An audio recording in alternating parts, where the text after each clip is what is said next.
आफ्ताब भाई आपका thank you, आपने इस इतने मसरूफ़ दिन में भी और यूनिफॉर्म डालते हैं आप हमारे पास आए।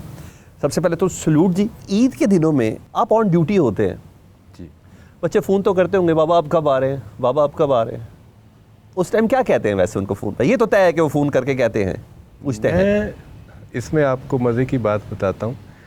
ईद के दिन हम कोलीग जो एक दूसरे को फ़ोन करते हैं, हम ये नहीं कहते कि ईद की नमाज़ पढ़ ली है कि नहीं, हम पूछते हैं ईद की नमाज़ पढ़ा ली है कि नहीं। बिल्कुल ऐसे ही है, बिल्कुल कि हमने ईद की नमाज़ पढ़ानी होती है। ऐसी है। तो मेरे बच्चे अभी बड़े हो गए, लेकिन जब छोटे होते थे तो वो उनको समझ नहीं आती थी कि जो चचा ताया वो सारे मौजूद होते थे, तो मैं नहीं होता था। बिल्कुल। उसके बाद फिर जब वो थोड़े और बड़े हुए तो उन्हें समझ आ गई कि नहीं, बाबा ने अपनी ड्यूटी करनी है। ईद बकरीद जो भी होगी वो पहले ड्यूटी करेंगे, फिर यूनिफॉर्म में घर वापस आएंगे और घर वापस आके फिर वो कपड़े बदल के हमें सैर सपाटे के लिए ले जाएंगे। तो हम 2 खानों में पुलिस अफसर ज़िंदगी गुजार रहा होता है। हमारी 2 बरादरियाँ होती हैं। एक हमारी बरादरी जो पुलिस की बरादरी है, जिसमें हम अपनी ज़िंदगी का 80% गुजारते हैं। बिल्कुल सही। तो 20% हम अपनी फैमिली को देते हैं, वो भी लकीली अगर हमें टाइम मिल जाए तो। और मैं समझता हूँ कि ये इस जॉब में एक प्राइड है, ये महरूमी नहीं है। सही, ये एक प्राइड है। बिल्कुल। मैं खुशी महसूस करता हूँ कि जब तमाम लोग ईद की नमाज़ पढ़ रहे होते हैं तो हमारे जवान वो राइफ़ल लेके खड़ा होता है और वो यूं देख रहा होता है कि कहीं कोई गंदा आदमी, कोई ख़तरनाक आदमी इन मासूम लोगों में न चला जाए जो ईद की नमाज़ पढ़ रहे हैं। अच्छा, एक साइड मैंने ज़रा थोड़ी सी आपको कट करी थी, आपने कहा ना अब वो बड़े हो गए हैं बच्चे जी। अब यकीन जाने आफ्ताब भाई वो बड़े नहीं हुए बच्चे। आपको बैकएंड पे नहीं भाभी बताती ना, आपको फैमिली वाले नहीं बताते कि वो क्या महसूस कर रहे होते हैं। वो आपको बहुत ज़बरदस्त तरीके से मिस कर रहे होते हैं, वो आपकी गैर मौजूदगी को बहुत महसूस कर रहे होते हैं। मैंने आपको ये पिक्चर का दूसरा रुख बताना था। आप जितनी मर्जी तसल्ली देते रहें कि 80% जिन पुलिस अफसरान के साथ वक्त गुजारते हैं, वो सब करते हैं, वो ये आप अपनी आज़ाद को तसल्ली दे रहे हैं।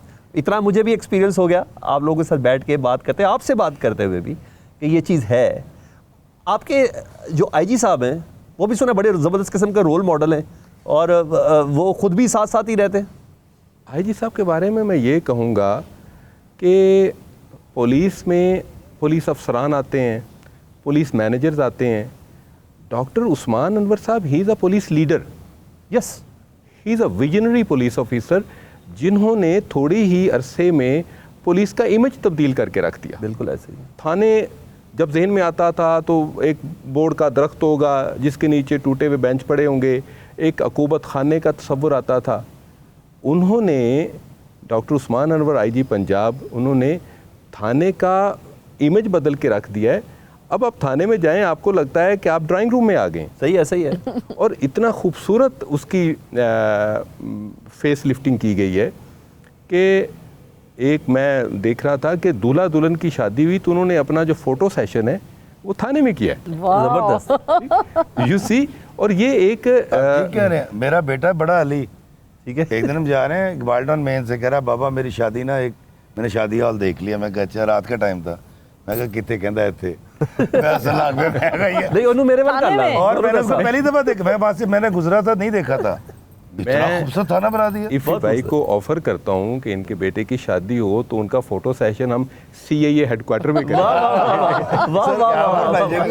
मैं ये समझता हूँ कि इस वक्त पंजाब पुलिस का जो मोरल है वो बहुत हाई है। और फिर आईजी साहब ने पब्लिक के साथ उन्होंने कहा कि पब्लिक हमारा मेन स्टेक होल्डर है। बिल्कुल सही है, जो होना भी चाहिए। पुलिस वाला उसने कहा कि सोने का भी है। अगर उसने पब्लिक के साथ मिसबिहेव किया, अगर उसने पब्लिक ग्रीवेंसेस को दूर नहीं किया तो मेरे लिए ज़ीरो है। सही कह रहे। ज़्यादा तारीफें नहीं करें, मोहसिन नकवी साहब के साथ भी फिट हो जाती हैं और मरियम नवाज साहब के साथ भी